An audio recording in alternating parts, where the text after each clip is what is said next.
विकास पे हम बिहार को छोड़ते हैं। कुरहनी विधानसभा जो है चर्चित विधानसभा है। आप भावी प्रत्याशी के रूप में उभर के आ रहे हैं सामने। आपका मैनिफेस्टो क्या है? अभी अगर मान लीजिए आपके नेता जो है आपको टिकट दे दी, एग्जाम्पल हम लेते हैं, दे दी, आपका मैनिफेस्टो क्या है? स्वास्थ्य, शिक्षा, शासन प्रशासन, ब्लॉक का भ्रष्टाचार। कई एक बड़े बड़े जनप्रतिनिधि हैं, अगर नाम हम न लेना चाहेंगे, लेकिन अभी भी जनता जो है दौड़ रही है, चक्कर लगा रही है। क्या लगता है कि ऐसे ही चक्कर लगाती रहेगी? कहाँ चक्कर लगा रहे हैं, क्या चीज में? इतना सारा अगर हो गया फिर भी बिहार की जनता फुल मोहब्बत तो आरजेडी को नहीं दे रही है ना। आखिर कहीं ना कहीं कुछ ना कुछ तो कमियां है साहब। और आपका एक शब्द का जो आपने एक बात बोला है कि डिजिटल प्लेटफॉर्म पर एक लगा है, तो स्वाभाविक है, हमारी पार्टी बोलती है जिसको भी लड़ना है अपना बायोडाटा को दीजिए, हम चयन करेंगे। उस हिसाब से हमने भी बायोडाटा दिया है। अच्छा, चुनाव के समय है, ये बातें लोक लुभावने बातें होते रहती है। क्या मूलभूत जो समस्या है, जो अंतिम पायदान के लोगों तक का, क्या लगता है कि वास्तव में महागठबंधन ही ठीक कर पाएगी? आप तो बर्बाद कर दिए जनता को। आपका सोच कौन आपको बुद्धि दे रहा है? कैसा के ऊपर में बैठा हुआ आपका ऑफिसर है? किस टाइप का ऑफिसर है जो जनता को परेशान करने के अलावा कोई काम ही नहीं कर? इनका मनसा ही है कि जनता उलझ के रहे सब। हमारे यहाँ कोई भी बाहरी हमारे महागठबंधन से आएगा, मैं एक कार्यकर्ता राजद का, मैं इस कुरहनी विधानसभा में उस व्यक्ति के लिए प्रचार नहीं करूँगा। मैं फिर बाहर करूँगा अपने पार्टी के लिए, लेकिन मैं यहाँ नहीं करूँगा, क्योंकि कुरहनी का बेटा हर जात में सक्षम है जो इसको चला सकता है। अगर जात वैसी सी करना है तो हर जात में सुना जा रहा है। क्या वहाँ पर राहुल गांधी थे? क्या तेजस्वी प्रसाद यादव थे? क्या कोई पार्टी का जो बड़ा चेहरा जो इस वोट अधिकार यात्रा में सम्मिलित है, क्या उसके है कि महागठबंधन सरकार बना पाएगी? आपको लगता है ऐसा? 5 साल के पहले के तेजस्वी और आज के तेजस्वी में आप अंतर बता दीजिए।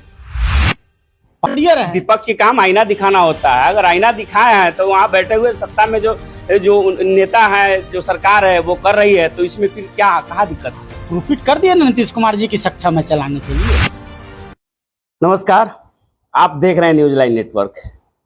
जैसे जैसे बिहार विधानसभा चुनाव का समय नजदीक आ रहा है, यानी अभी तो चुनाव आयोग प्रेस कॉन्फ्रेंस भी नहीं किया है, घोषणा भी नहीं किया है, लेकिन जो तय समय है उस अनुसार जो राजनीतिक दल के लोग हैं, जो सामाजिक कार्यकर्ता हैं और जो नेता हैं या जो भावी प्रत्याशी है, वो लगातार क्षेत्र भ्रमण में लगे हैं। लेकिन सच्चाई यही है कि आज भी आज़ादी के 78 साल बीत जाने के बाद भी अगर देखा जाए धरातल पर, तो दलित, अल्पसंख्यक, पिछड़ा वर्ग और कुछ अग्रिम समुदाय में भी जो गरीब तबके लोग हैं, आज भी वैसा ही है।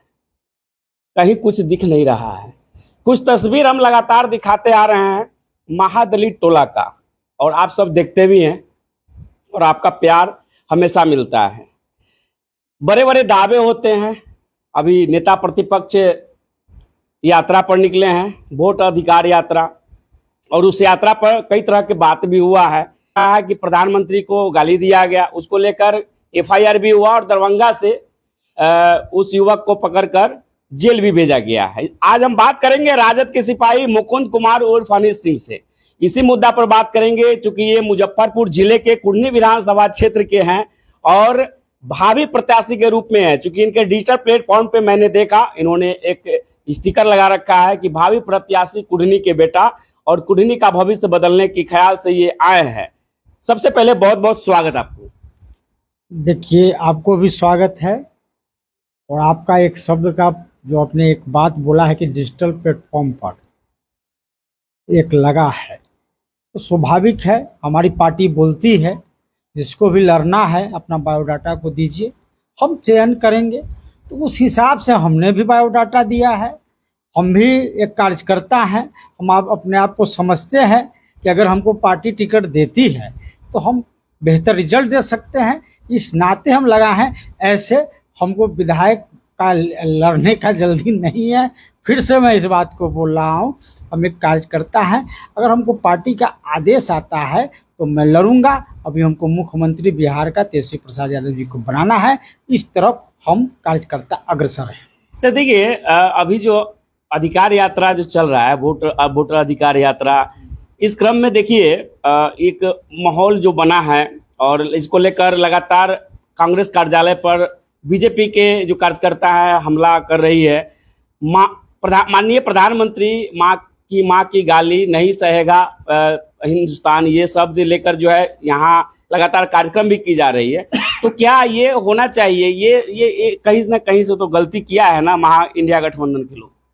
सबसे पहला बात, ये आदरणीय प्रधानमंत्री जी की माँ हो या आम जनता की माँ हो या एक गरीब की माँ हो, किसी को गाली पढ़ने का किसी को हक नहीं है। अगर कोई यह किया है बहुत ही निंदनीय है, मैं इसका खंडन बहुत जोर से करता हूँ। लेकिन हमको पहले ये बताइए कि जो पढ़ने वाला है, जिससे स्टेज पर पढ़ा गया, जिस तरह से सुना जा रहा है, क्या वहाँ पर राहुल गांधी थे, क्या तेजस्वी प्रसाद यादव थे, या कोई पार्टी का जो बड़ा चेहरा जो इस वोट अधिकार यात्रा में सम्मिलित है, क्या वो थे? वह कार्यकर्ता बाद में पता चला कि कहीं ना कहीं बीजेपी का ही निकला। तो आप उस आधार पर इस राजनीति इशू नहीं बनाइए। और दूसरी बात कि जो भी कांग्रेस कार्यालय पर गए उस सबको टिकट लेना था इस बार। अच्छा, सब टिकट के दौर में है, वो गए, वो टिकट लेने का दौर में है, वो टिकट लेने गए थे। तो हमको लगता है वो लोग को प्लेटफॉर्म का भी टिकट नहीं मिलेगा। ठीक है, मुद्दा पर रहिए, सही जगह पर रहिए। हम लोग कहते हैं कि एक प्रधानमंत्री की माँ हो या एक गरीब जनता की माँ हो, किसी को भी गाली पढ़ने का किसी को हक नहीं है। मैं इसका पुरजोर खंडन करता हूँ। लेकिन ये आप नहीं कह सकते हैं कि यह कोई पार्टी कराया है, क्योंकि मेरा पार्टी का कोई शीर्ष नेतृत्व नहीं है, कोई मेरा जिला अध्यक्ष नहीं था, कोई मेरा प्रखंड अध्यक्ष नहीं था, कोई मेरा पंचायत अध्यक्ष नहीं था बोलने वाला। तो आप मेरे पार्टी बेस पर आप नहीं आ सकते महागठबंधन के किसी पर। आप राजनीति स्टैंड कीजिए। जिसको टिकट की जल्दी था वो कांग्रेस कार्यालय पहुंच गया। अच्छा, यात्रा में आप शामिल हुए हैं? एकदम हुए हैं, बिल्कुल हुए हैं। यानी आप भी टिकट के दौर में हैं? नहीं, हम तो एक कार्यकर्ता होने के नाते हमारे नेता जो वहाँ आए तो हम नेता का वो देखने गए, हौसला हमारा बड़ा, ऊर्जा हुआ, हम नेता को हम भी हौसला देने गए। हम लोग कहें कि भाई हम लोग आपके साथ हैं, आपके इस वोट अधिकार यात्रा में जो आप लड़ाई लड़ रहे हैं हम लोग के लिए, हम आपके साथ हैं। टिकट उकट देना तो वो कुल्हनी में 3.5 लाख जनता में, 3.25 लाख जनता में एक क्यों के न मिलेगा? वो कहीं बाहरी भी और है, जो यहाँ का ही नहीं है वो सब दौड़ रहा है यहाँ।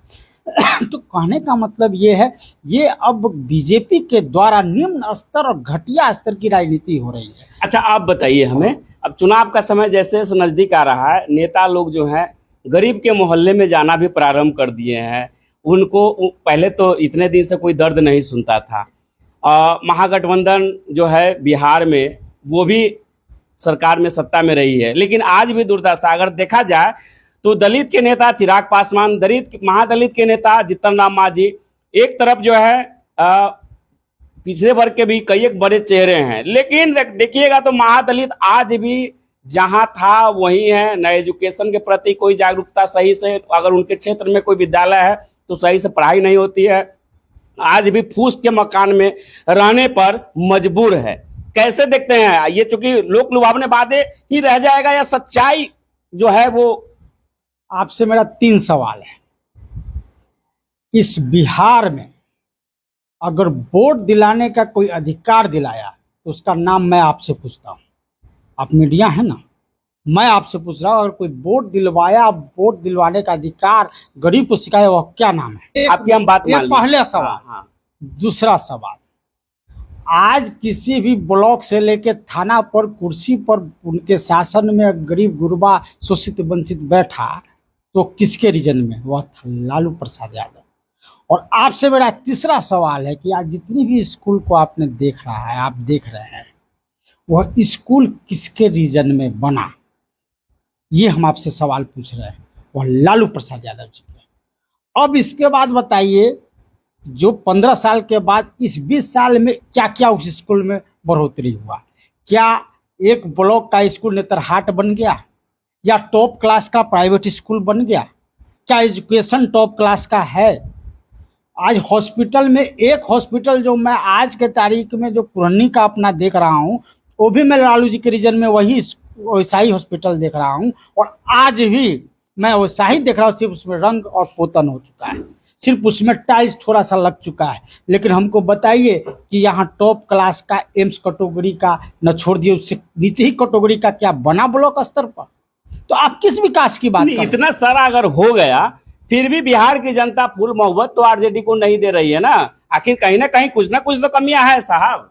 देखिए, जब हम आपको कहे थे पहले भी कि लोटा हमारा एक बाल्टी पानी है, उसमें से 4 बाल्टी 5 मग लोग पानी निकाल चुका है वोट रूपी, तो वो कहीं ना कहीं हम लोग को बांटा गया। नीतीश जी किसके उपज है? नीतीश जी या राम विलास पासवान जी आदरणीय हमारे जो अभी नहीं हैं, या आदरणीय हमारे नीतीश कुमार जी या लल्लू प्रसाद यादव, एक ही बेंच के ना है, एक ही बेंच के नेता ना है। ये लोग जब वहाँ से हटे हैं, फिर उसमें से मांझी जी निकले, उसमें से आपको सहनी जी निकले, तो सब तो कहीं ना कहीं लालू जी के वोट को ही कहीं ना कहीं काटा गया। तो कहने का मतलब उस वोट को भरने का जगह आ रहा है, समय वो आ रहा है, जनता अब जाग चुकी है, तेजस्वी के रूप में वह देख रही है कि Tejashwi Prasad Yadav is the best solution is Bihar के लिए बेस्ट सॉल्यूशन अब तेजस्वी प्रसाद यादव होने जा रहे हैं। तो क्या ये जो आप बता रहे हैं, जो बीच का जो खाई है भर गया है, इस जो सामने चुनाव है 25 का, इस चुनाव में क्या आपको लगता है कि पूरे बिहार की जनता आरजेडी या पूरे महागठबंधन में जो दल के लोग हैं वो इस पे मतलब फुल बहुमत देने का काम करेगी? क्या आपको लगता है कि महागठबंधन सरकार बना पाएगी? आपको लगता है ऐसा? 5 साल के पहले के तेजस्वी और आज के तेजस्वी में आप अंतर बता दीजिए। 5 साल जो तेजस्वी पहले थे, आज के तेजस्वी, आज एक तेजस्वी से पूरा देश लड़ रहा है। आज सुनामी न देख रहे थे रोड पर, जनता पूरा उतर चुकी है। आज वो 5 साल के तेजस्वी क्या थे, आज के तेजस्वी जो वादा किए हैं वही आदरणीय हमारे नीतीश कुमार जी मुख्यमंत्री जी कर रहे हैं। भाषण बढ़िया कर लेते हैं, काम बढ़िया होगा? अरे वो तो जो बोले वो तो नीतीश कुमार जी कर दिए, चाहे माँ बहन योजना को छोड़ के, और जितना योजना है 1100 पेंशन करिए दिए, जो 1500 ये बोल रहे थे, डोमिसाइल नीति लाइए दिए, तो सब कुछ तो जो कहे से करिए रहे। विपक्ष के काम आईना दिखाना होता है। अगर आईना दिखाए हैं तो वहाँ बैठे हुए सत्ता में जो नेता है, जो सरकार है वो कर रही है, तो इसमें फिर क्या कहाँ दिक्कत है? तो प्रूफिट कर दिया ना नीतीश कुमार जी की सक्षम है चलाने के लिए। अब हमारे बाद यही संभालेंगे। अब तो उनको रिटायरमेंट का समय भी आ गया है, अब तो उनको आराम करने का समय है, तो स्वाभाविक है बिहार युवा तेजस्वी ही संभालेंगे। वो तो पहले भी कह चुके हैं और उसी कार्य को कर भी रहे हैं। जो भतीजा कहते हैं वही चर्चा करते हैं, ये कुछ में कौन सी बड़ी बात है? निसंदेह इलेक्शन आने दीजिए। तेजस्वी प्रसाद यादव की सरकार तो बन चुकी है, वही सब चीज आपको ब्लूप्रिंट चल ही रहा है, तैयार ही है। आप देखिएगा अभी तेजस्वी प्रसाद यादव की सरकार बनने जा रही है, इसमें कहीं आप दो मत नहीं रखिएगा, 100% बनेगी। अच्छा, चुनाव के समय है, ये बातें लोक लुभावने बातें होते रहती है, क्या मूलभूत जो समस्या है जो अंतिम पायदान के लोगों तक का, क्या लगता है कि वास्तव में महागठबंधन ही ठीक कर पाएगी? 20 साल डबल इंजन की सरकार, 20 साल में आप भी हैं, 17 महीने और कुछ दिन पहले, तो आप पूरी 20 साल दे ही दीजिए, उसमें कुछ काट छट मत कीजिए। अब रह गई कि 11 साल जो सत्ता में केंद्र सरकार में अंदर में है, आप उनसे ये बात पूछ लीजिए वो लोग क्या किए। हम आपसे 5 साल मांग रहे हैं, तेजस्वी प्रसाद यादव को दीजिए। 5 साल के बाद थोड़ी जिंदगी भर के लिए बन जाएंगे, 5 साल में काम करेंगे तो रखिएगा, ना तो छोड़ दीजिएगा।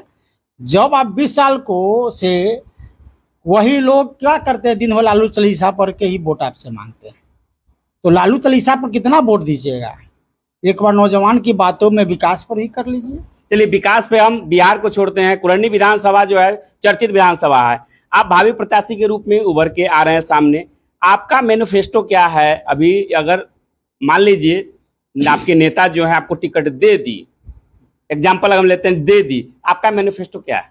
स्वास्थ्य, शिक्षा, शासन प्रशासन, ब्लॉक का भ्रष्टाचार, सबको मैं सुधार दूंगा। जो नेता आते हैं बोलते हैं, कैमरा पर बोल रहे हैं कि ब्लॉक का भ्रष्टाचार खत्म करेंगे, लेकिन वो खुद भ्रष्टाचार में लिप्त हो जाते हैं। बताइए। कहने का मतलब है, तो आप एक काम कीजिए कि आप हमसे अभी मत पूछिए, तो फिर आने दीजिए, अगर आ जाएंगे तो फिर करके दिखा देंगे। आज आप बोले रहिएगा कैमरा पर, तब ना फिर मेरा सवाल उस समय होगा। तो जो बोले हैं वो होगा पक्का। आपको एक छोटा सा पंचायत, इस ग्राम पंचायत की कहानी आपको भी मालूम है। आपको भी मालूम है कि हम पंचायत समिति के बैठक में नीचे बैठे थे और आज डेस्क बेंच मेरे स्कूल में सभी जगह लगा, और उसी का देखा हिस्की पूरे कुरहनी में लगा। तो हम काम कराना जानते हैं, नाक पकड़ के कान पकड़ के हम काम करा लेंगे, ये हम में क्षमता है। भ्रष्टाचार मुक्त हो जाएगा, बिल्कुल हो जाएगा।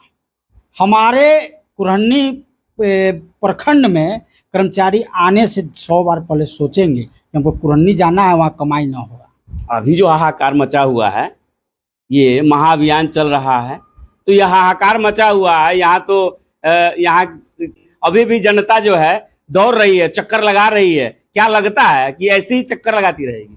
कहाँ चक्कर लगा रहे हैं, क्या चीज में? पंचायत में जाकर डोर टू डोर उन्हें इस सर्वे महाअभियान जो है, जो कर्मचारी है उन्हें दस्तावेज देना है, जिसको लेकर अभी भी हाहाकार मचा हुआ है ना। अरे सर, खाना पूर्ति है, हम उसी दिन पर बैठक में बोल दिए थे कि आप ये क्या कर रहे हैं, ये आप फिर से झगड़ा करवाना चालू कर रहे हैं। आप पहले सांस नहीं लेने दे रहे हैं किसी को भी। ये तो सरकार ही चाह रही है कि सबको उलझा के रखे। पहले भूमि सर्वेक्षण, वो भी सक्सेस नहीं। अच्छा, इसका खामियाजा जो है सत्ताधारी लोगों को मिलेगा? एकदम भुगतना है इनको। उसके बाद वोटर वेरिफिकेशन में जनता को उलझा दिए। अभी आप जमाबंदी के नाम से जनता को उलझा रहे हैं। अरे जनता अपना काम करेगा कि आपके पीछे दौड़ते रहेगा? यही करने के लिए सरकार चुना है लोग।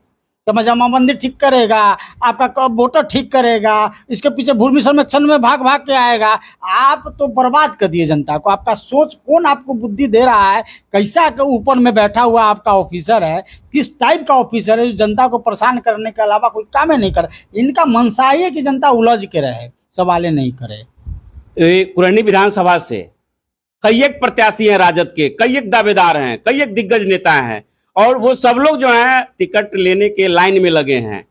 तो आप भी तो लाइन में हैं, तो आप अपने आप को किस स्थान पर देखते हैं? हम लेने के दौर में नहीं है। हाँ। हमको नेता देंगे तो लड़ लेंगे। तो इतने सारे लोग लगे हैं ना, तो सबको मुबारक हो, जिसको लड़ना है लड़े।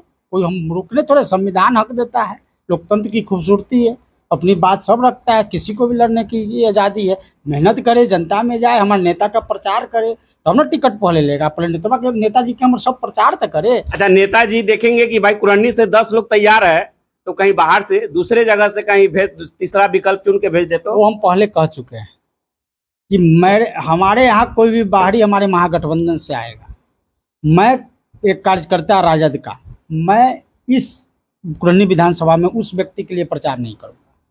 मैं फिर बाहर करूँगा अपने पार्टी के लिए, लेकिन मैं यहाँ नहीं करूँगा, क्योंकि कुरहनी का बेटा हर जात में सक्षम है जो इसको चला सकता है। अगर जात बेसिस ही करना है तो हर जात में है।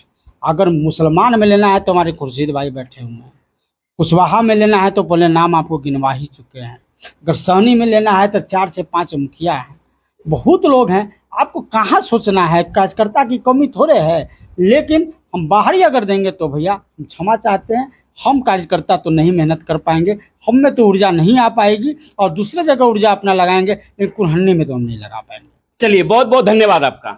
आपका भी धन्यवाद, और सुनने वाले सभी श्रोतागण को भी धन्यवाद। तो ये थे मुकुंद कुमार उर्फ अनिल सिंह। ये बेबाक अंदाज के लिए शुरू से जाने जाते हैं, और इनका जो अंदाज है बोलने का कुछ लोगों को चुभता भी है, क्योंकि बोलते हैं बिल्कुल निष्पक्ष भाव से बोलते हैं, दिल में कोई छल कपट होती नहीं है। राजनीति अपने जगह है, लेकिन समस्या क्या है कि सामने वाले अगर कोई दूसरे दल के लोग हैं तो उनको बुरा लग जाता है। लेकिन सच्चाई यही है कि आज भी, अगर मैं पूरे बिहार की न बात करके अगर कुरहनी की बात करूं, तो आज भी ऐसे ऐसे महादलित टोला है, दलित टोला है, जहां पे विकास की गंगा की अगर चर्चा कर रहा हो तो फूस के घर में क्यों रह रहे हैं। अगर विकास की बात कर रहे हो तो आज भी शिक्षा से वंचित क्यों है, बल्कि उनके घर के बगल में स्कूल है, फिर भी वहां शिक्षा से वंचित है, क्योंकि सही से वहां पढ़ाई नहीं होती है। वहां आते हैं शिक्षक, बैठ के चले जाते हैं, देखने वाला कोई नहीं, सुनने वाला कोई नहीं, क्योंकि सब भ्रष्टाचार में लिप्त है। कौन सुनेगा, कौन बोलेगा? अगर कोई विद्यालय में गया बोलने के लिए तो उन पर क्या होता है? विद्यालय में एक आम आदमी को पहुंचने का मतलब है कि वहां विद्यालय के प्रधानाध्यापक कहेंगे जाइए जल्दी बाहर निकलिए, यहाँ आपका जो है गुंजाइश नहीं है। तो ये उसके लिए बीएसएस भी बनाया गया, लेकिन बीएसएस क्या करेगा भाई? बीएसएस को तो वहां कमीशन से मतलब है, कहाँ एमडीएम में, बहुत सारी सवालें हैं। फिलहाल इस सभी सवाल को आपको जवाब देना है, सामने चुनाव है, देखना आपको है, तय करना आपको है। देखते रहे न्यूज लाइन नेटवर्क। नमस्कार।